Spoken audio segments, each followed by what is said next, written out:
Bien le bonjour à toutes et à tous. Dans l'ancienne Égypte, le natron a été utilisé pour nettoyer des plaies, en désinfectant ou en conservant les aliments. On peut trouver dans les anciennes revues son usage pour nettoyer la bouche, une sorte de dentifrice. Le natron est une solution à base de sel. Il a également un rôle abrasif, mais on ne va pas indiquer toutes ses utilisations. En outre, le natron est fortement utilisé dans la conservation des momies. Bref, voyons les formules numéro 32 et 33. Cela s'appelle la purification de la bouche. Et ce sont les paragraphes 22a à 25c. Et nous allons vous montrer la version du roi Ounas. C'est ton eau fraîche, Osiris. C'est ton eau fraîche, ô le dit Ounas. Elle est venue de ton fils. Elle est venue d'Horus. Je suis venu. Je t'ai apporté l'œil d'Horus afin que ton cœur s'en rafraîchisse. Je suis venu pour te le placer sous tes sandales. Accepte que les humeurs viennent de toi. Ton cœur ne s'affaiblira pas avec elles. Parole à prononcer 4 fois. Viens, tu as été invoqué. Viens, tu as été invoqué. De l'eau fraîche et 2 pastilles de natron. La formule numéro 33 est la plus complète dans la pyramide de Pépi II. Nous indiquerons dans les notes les quelques autres versions existantes. À noter également que la formule 33 n'existe pas dans la pyramide d'Ounas. Parole à prononcer. Osiris Pépi Néferkaré, prends ton eau fraîche que voici. Qu'elle reste fraîche pour toi auprès d'Horus, en ton nom de celui qui vient des eaux fraîches. Accepte que les humeurs viennent de toi. Horus a fait en sorte que les dieux se rassemblent pour toi où que tu ailles. Horus avait fait en sorte que les enfants d'Horus se rassemblent pour toi où tu pouvais t'immerger. Osiris Pépi Néferkaré, prends donc le natron pour toi afin que tu deviennes divin. Nous t'a fait en sorte que tu sois un dieu pour ton adversaire en ton nom de divin. Horus, celui qui rajeunit, te reconnaîtra d'année en année en ton nom d'eau rajeunissante. Les notes que nous allons vous décrire parlent davantage de graphie et de variantes à la place d'explications de texte. C'est un petit clin d'œil aux aventureux du vocabulaire. Note numéro 31. Au paragraphe 22a, le terme Kebehu se traduit par eau fraîche dans le contexte de la purification. Le terme Kebehu, en ancien égyptien, possède de multiples traductions, mais toutes ont un lien avec l'eau et la fraîcheur. On trouve également une traduction pour libation, mais une libation est une offrande. Elle ne donne pas de purification.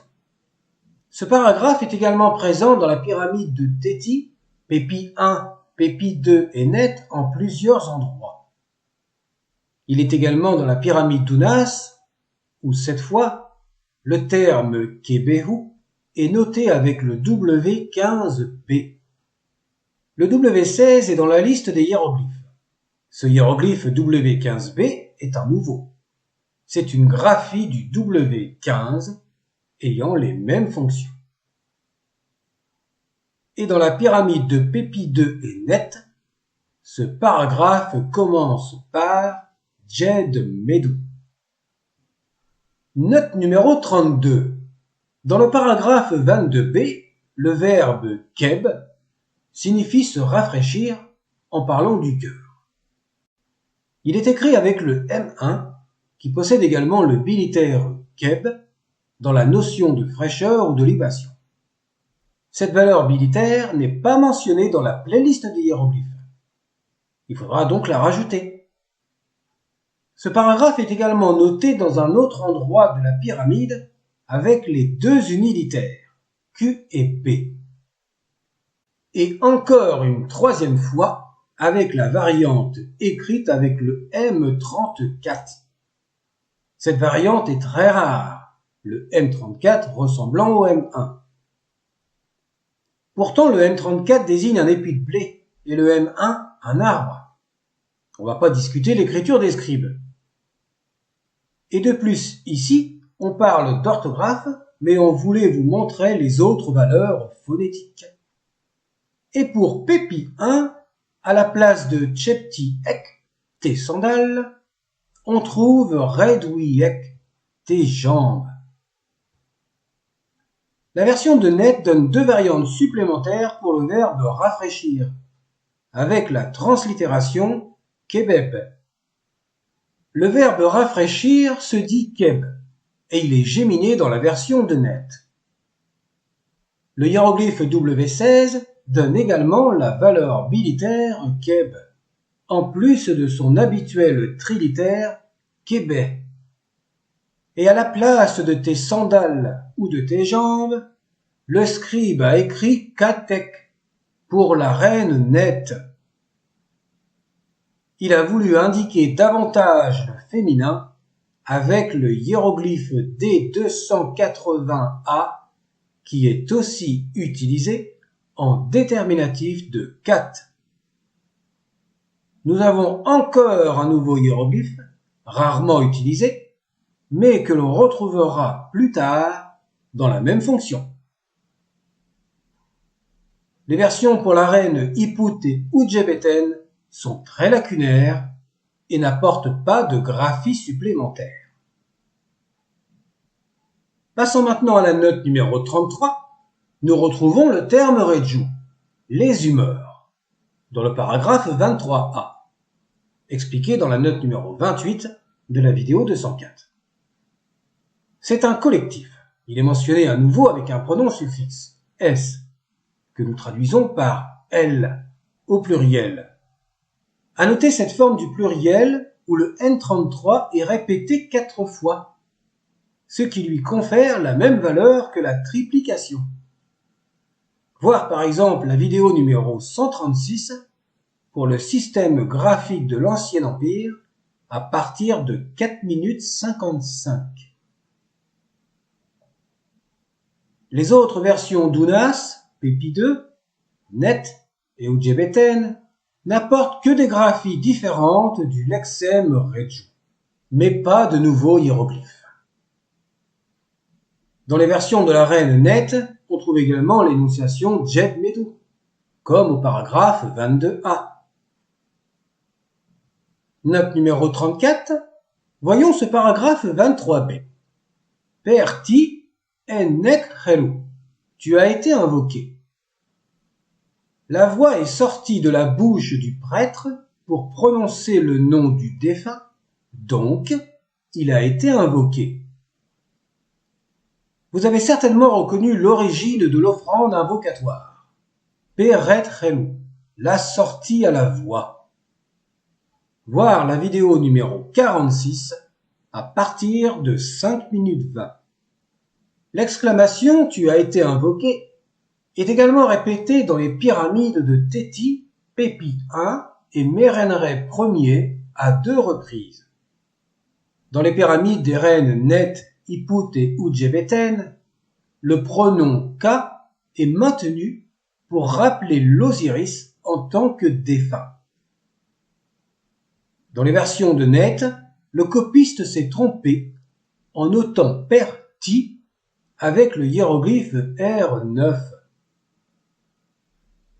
Dans une version, on trouve le signe O85A, que l'on a vu dans la note numéro 26 de la vidéo 204.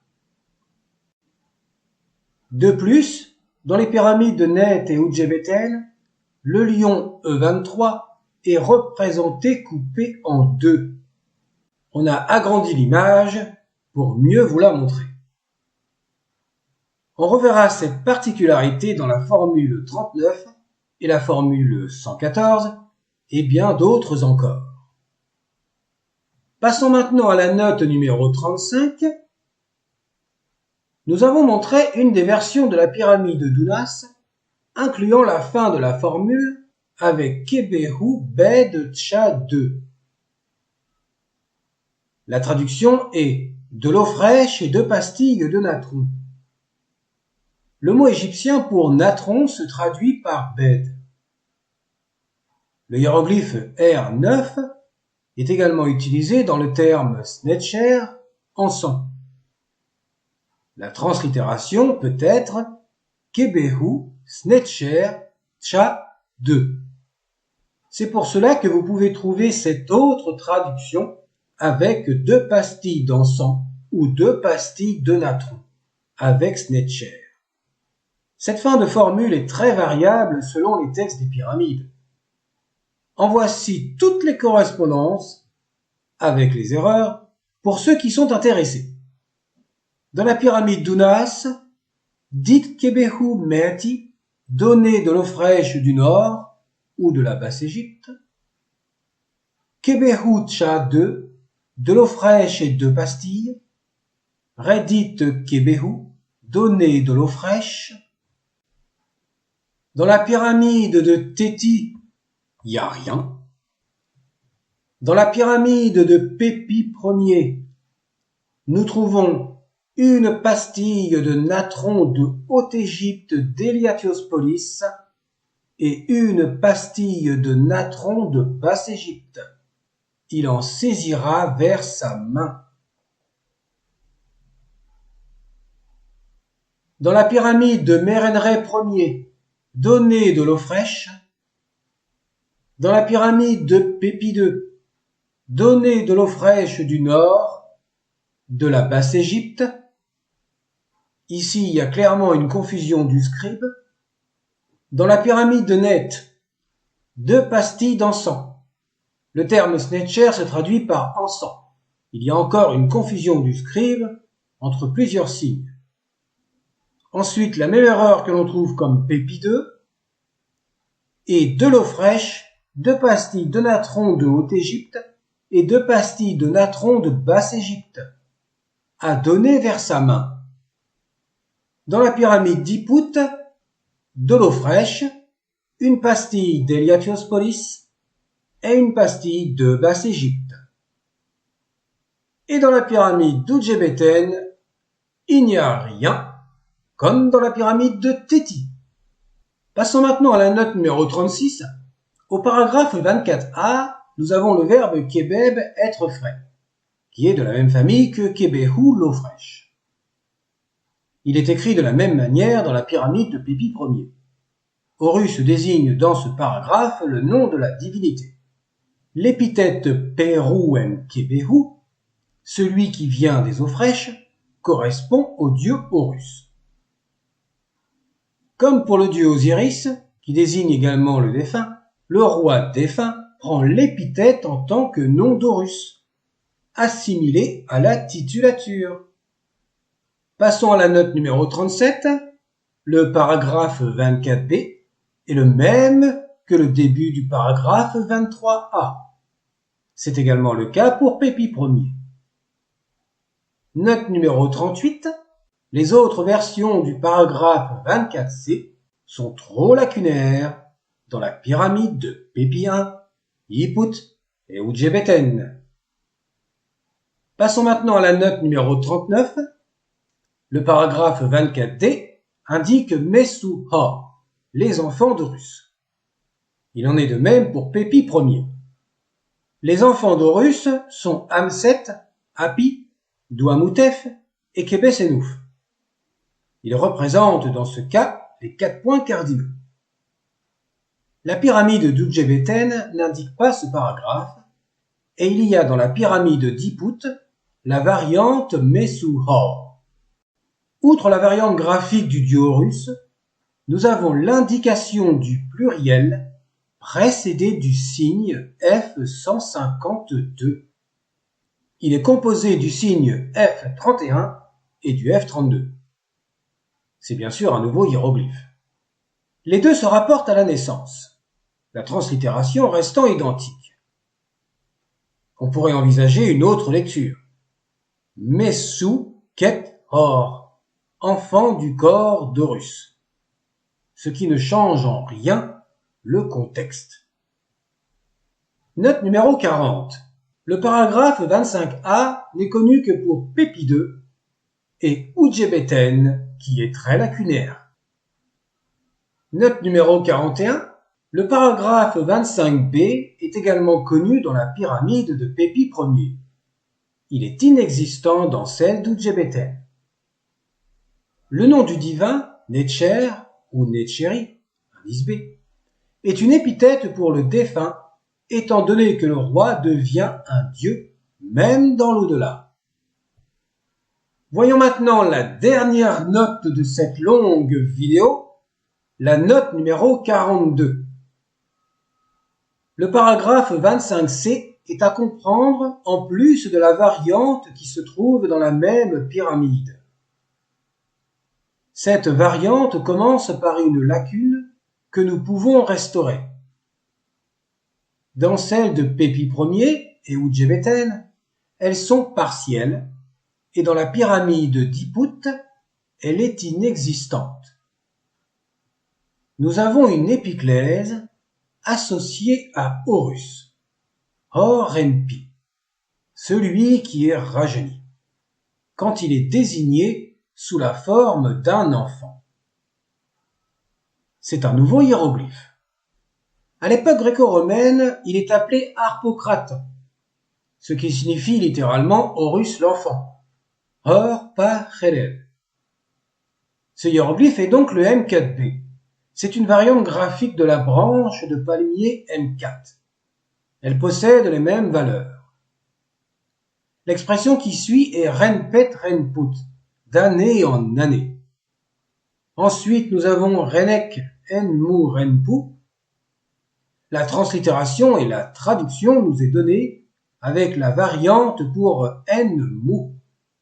Le scribe l'a noté différemment.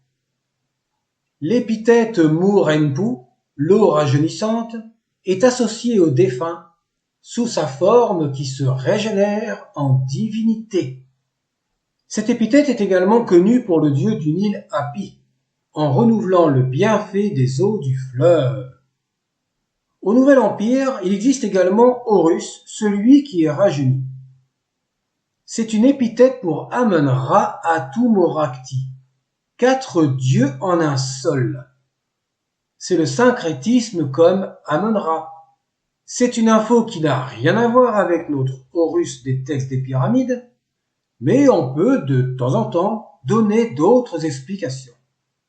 En conclusion, nous avons encore des textes avec des paroles obscures. Rappelons que les scribes ont recopié les textes. Il est fort possible que certains ne faisaient que du recopiage sans comprendre le texte lui-même. Et bien sûr, par manque de place, il arrive que certaines formules soient coupées ou alors des signes soient superposés ou mal agencés.